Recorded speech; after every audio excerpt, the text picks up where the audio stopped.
డబ్బులు ఏమంటారు కదా, మరి ఎలా చేస్తారు ఈ పని? కలెక్టర్ గారు మీకు కూర్చున్నాం, ఏం చేస్తే బాగుంటుందని. మన ముఖ్యమంత్రి గారు వచ్చిపోయినటువంటి దానిలో సీఎం అశ్వత్ దానిలో పెట్టుకుందామని లేఖలు రాస్తూ అంతర్గతంగా 47 కోట్లు తీసుకొచ్చి కలెక్టర్ గారి ఖాతాలో పీడీ అకౌంట్లు వేయడం జరిగింది. వెంటనే 47,90,00,000 రూపాయలు వారి ఖాతాలో వచ్చి పడ్డ తర్వాత అభివృద్ధి ఆగదని చెప్పిన కార్యక్రమం నిజంగా రాజధాని అనుమతున్నది. 4 మాసాల క్రితం మీటింగ్లో నేను కూడా ఒకసారి గుర్తుపెట్టిన నేను బహుశా ఫిబ్రవరి అనుకుంటా మీకు కూర్చున్నాం. బహుశా లెక్కలేసుకుని 45 రోజులు 30 రోజులు అన్ని తెలుసుకొని జూన్ 15 నుండి మేము అభివృద్ధి పనులు ప్రారంభం చేసుకోమని చెప్పినాం. మధ్యలో అయ్యో అప్పటికే దేవాలయ బంద్ అయిందని చెప్పి పరిరక్షణ కమిటీ పేరుగా వాళ్ళకి కొన్ని విషయాలు చెప్పి వాళ్ళ మాటలు విన్నామనుకున్నాం.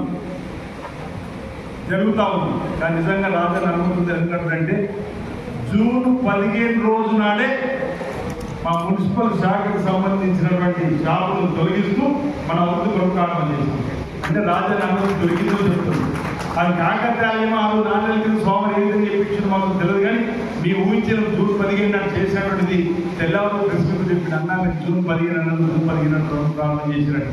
ఇప్పుడు 76 కోట్లతోటి రాజధాని ఆలయానికి సంబంధించినటువంటి టెండర్లు కూడా పిలువబడి రాజధాని ఆలయ విస్తీర్ణకు ఇప్పుడు ఉన్నటువంటి 37 గుంటలు అనుకుంటా 36 గుంటలు ఉన్నటువంటి రాజధాని ఆలయాన్ని ఇంచుమించు 4 ఎకరాల 5 గుంటల వరకు విస్తరించే కార్యక్రమం తెలంగాణ ఛత్తీస్గఢ్ అదేవిధంగా మహారాష్ట్ర ఆంధ్రప్రదేశ్ వచ్చేటువంటి భక్తులకు ఈరోజు ఆధ్యాత్మిక వాతావరణం కల్పించే విధంగా తిరుమలలో ఏ విధంగా అయితే వెళ్ళగానే మనం ఇంటిని మర్చిపోయి బాధలన్నీ మర్చిపోయి స్వామివారి వైపు ఏ విధంగా అయితే మొక్కుతూ వెళ్తాం ఆ విధంగా ఈ 4 ఎకరాల తరుణం వెళ్ళగానే బయట పరిసరాలను వచ్చే విధంగా ఆధ్యాత్మిక వాతావరణం పెట్టే విధంగా స్వామివారికి నివేదించే సందర్భం పూజా కైకర్యం చేసే కార్యక్రమానికి శ్రీకారం చుట్టిందన్నమాట సందర్భంగా చెప్తూ భవిష్యత్తులో కూడా ఇంకా రేవంత్ రెడ్డి గారు మీ మహాశివరాత్రి జాతరకు సంబంధించిన ఇన్విటేషన్ ఇవ్వడానికి వెళ్ళాం.